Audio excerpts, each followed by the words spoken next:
Unjuk rasa besar-besaran menentang Perdana Menteri Israel Benjamin Netanyahu berakhir rusuh.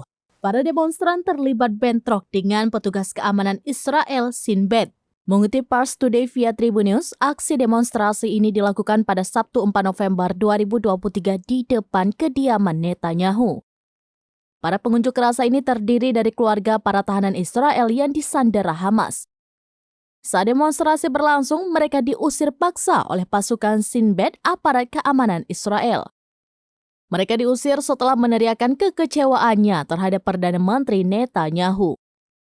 "Kalian memalukan," teriak para demonstran yang ditunjukkan kepada otoritas tinggi Israel. Diketahui masalah tawanan perang rezim Zionis yang saat ini berada di tangan pasukan perlawanan Palestina menjadi isu politik yang krusial.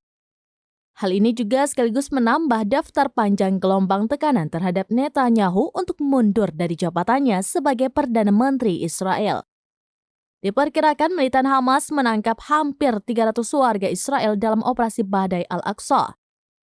Meski banyak warga yang disandera, otoritas Israel menyatakan tidak akan menghentikan serangan mereka di Gaza hingga berhasil menghancurkan Hamas sampai ke akar-akarnya.